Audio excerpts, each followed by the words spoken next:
Tapi Diana hanya berpikir begitu. Orang perpajakan itu segera mendekatinya dan berkata, "Diana, setelah verifikasi kami, rekening kartu bank Anda melebihi 20 miliar selama periode ini, tetapi Anda belum membayar pajak sepeser pun. Apa yang sedang terjadi?" Pengguna seperti Diana dapat langsung mengajukan penarikan tunai dari platform untuk pendapatan mereka dari streaming langsung, tapi uang itu sebelum pajak dan jangkar perlu melaporkan pajaknya sendiri. Namun Diana tidak pernah mengajukan SPT karena enggan kehilangan penghasilan dalam jumlah besar. Sekarang, Departemen Perpajakan juga datang ke rumahnya, dan dia tiba-tiba panik. Jadi dia hanya bisa berbohong dengan cepat dan berkata, "Petugas, Anda juga telah melihat situasi di keluarga saya. Memang ada 2 pasien lumpuh yang perlu dirawat. Ada seorang wanita tua yang perlu diurus, dan saya sangat sibuk, jadi saya tidak mengurusnya untuk sementara waktu." Saat dia berbicara, dia mendapat inspirasi, dan dengan cepat membuat dirinya sendiri, soalnya, tidak butuh waktu lama bagiku untuk menyiarkan langsung barang-barang itu. Waktunya, secara total, hanya sebulan atau lebih. Nyatanya, saya berencana untuk mengajukan pengembalian pajak segera setelah saya menyelesaikan hari-hari sibuk saya. Staf Departemen Pajak tahu bahwa dia pasti berbohong, tapi seperti yang dia katakan, baru lebih dari sebulan sejak siaran langsung dimulai. Jika dia mengatakan bahwa dia lupa, atau terlalu sibuk untuk membayar pajak untuk sementara waktu, Departemen Pajak tidak akan memiliki cara untuk membuktikan bahwa dia sengaja menghindari pajak. Jadi, petugas pajak memberinya langkah, "Kami memang mengerti situasi Anda, dan memang ada beberapa faktor objektif, jadi kami tidak akan menyelidiki apakah ada penggelapan pajak. Anda hanya perlu melaporkan SPT sesegera mungkin sesuai dengan penghasilan Anda yang sebenarnya." Diana bertanya tanpa sadar, "Berapa tarif pajak untuk pajak pribadi kita?" Petugas pajak menjelaskan, "Pengiriman barang langsung Anda termasuk dalam remunerasi layanan tenaga kerja, dan remunerasi layanan tenaga kerja adalah milik pendapatan komprehensif warga negara. Setelah membayar, tarif pajak berlaku dari 3% hingga 45%. Karena jumlah Anda telah mencapai level tertinggi, 45% berlaku." Diana langsung berteriak, 45%. Ini terlalu banyak." Petugas pajak berkata dengan serius, "Membayar pajak penghasilan pribadi menurut undang-undang adalah kewajiban setiap warga negara, dan pajak pribadi kita tidak tinggi di dunia. Pajak penghasilan pribadi tertinggi di Jepang di atas 50%, dan di Amerika Serikat juga 45%. Diana ingin mati, tetapi dia bisa mendapatkan gambaran yang jelas tentang situasi di saat kritis. Dia berpikir dalam hati, "Karena penghasilanku telah terungkap, membayar pajak harus diperlukan. Selebriti yang menghindari pajak pada dasarnya tidak ada gunanya, dan aku pasti akan sama. Selain itu, aku tidak terlalu bernasib buruk. Lagi pula, aku punya waktu singkat untuk menghasilkan uang, jadi aku bisa menggunakannya sebagai alasan bahwa aku lupa membayar pajak atau tidak punya waktu untuk membayar pajak. Buat alasan untuk diriku sendiri, jika tidak, ketika saatnya tiba, aku akan membayar pajak dan denda, dan jumlahnya akan semakin besar." Saat ini, Diana hanya bisa mengangguk jujur dan berkata, "Saya bersedia membayar pajak.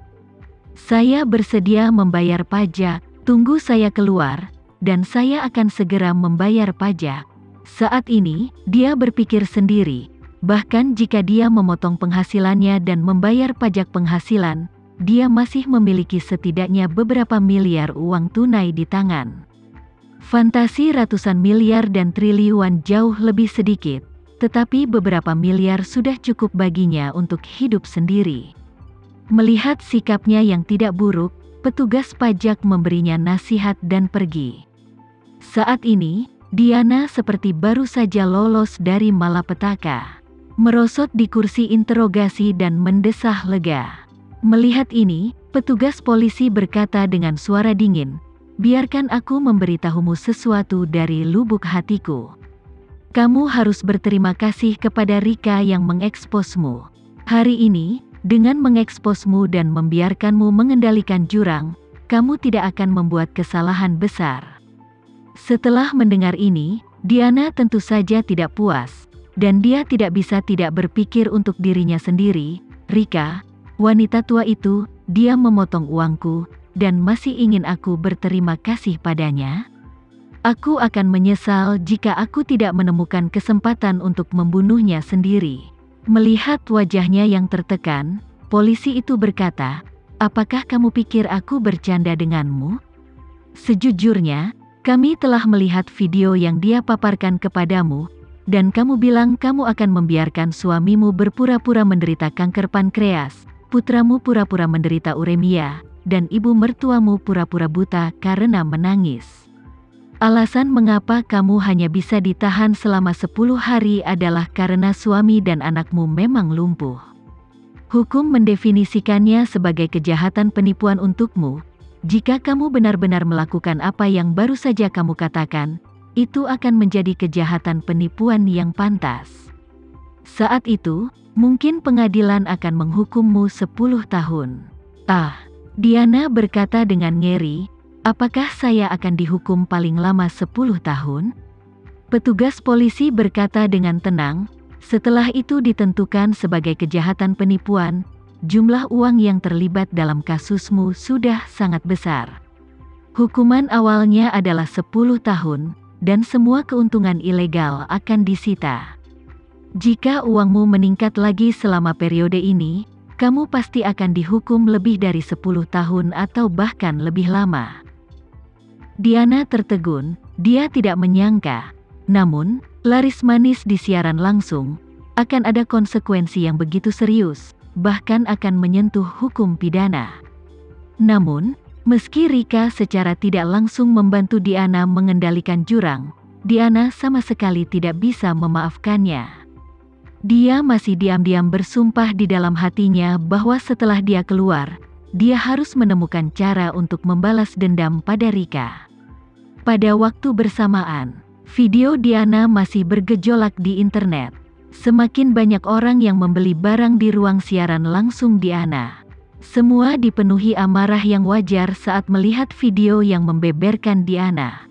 Mereka awalnya memesan untuk membeli barang di ruang siaran langsungnya karena simpati, dan buruknya kualitas barang sudah lama membuat mereka sangat tidak puas. Tetapi karena simpati untuk dia dan keluarganya, mereka tidak pernah meminta pengembalian. Tapi sekarang, ketika mereka melihat video Diana, melihat wajahnya yang jelek, dan bahkan melihat dia memperlakukan keluarganya sebagai orang yang salah, mereka juga sangat tidak puas. Akibatnya, banyak orang mulai menemukan layanan pelanggan, berharap untuk mengembalikan barang yang mereka beli dari ruang siaran langsung Diana, dan juga berharap platform tersebut akan mengenakan denda yang berat kepada Diana. Tim operasi platform video pendek mengadakan pertemuan darurat di kantor pusat. Dalam pertemuan tersebut, para eksekutif sepakat bahwa platform harus memberikan jawaban yang memuaskan kepada konsumen sesegera mungkin, tidak hanya untuk secara efektif meredakan kemarahan mereka tetapi juga untuk menghukum dengan keras tingkah laku Diana agar para pembawa berita lainnya bisa belajar darinya dan tidak melakukan kesalahan yang sama lagi. Oleh karena itu, ketua pengacara kelompok tersebut memberikan saran. Dia merasa bahwa platform harus membayar konsumen ini di muka, dan kembalikan semua pesanan yang dibeli di ruang siaran langsung Diana secara penuh. Total omset ruang siaran langsung Diana adalah sekitar 130 miliar, yang hanya setetes air untuk platform. Selain itu, platform harus pulih dari Diana, dan para pedagang yang meminta Diana untuk menjual barangnya setelah pembayaran pertama, dan minta mereka untuk menanggung sebagian biaya ini. Jika mereka menolak menanggungnya, mereka akan dihukum. Jika mereka menuntut, begitu mereka memenangkan kasusnya, mereka harus memberikan kompensasi. Jika mereka masih menolak, Platform juga dapat mengajukan permohonan ke pengadilan untuk penegakan hukum. Dengan cara ini, Diana harus membayar semua pendapatan dari live streamingnya. Jika dia menolak untuk membayar, dia akan dihukum oleh hukum. Ini juga akan sangat menghalangi jangkar streaming langsung lainnya. Diana yang baru saja dikirim ke rutan, masih bersyukur bahwa dia bisa menyimpan setidaknya setengah dari penghasilannya setelah keluar untuk membayar pajak. Tetapi yang tidak dia ketahui adalah bahwa setiap rupiah yang diperolehnya harus dikembalikan.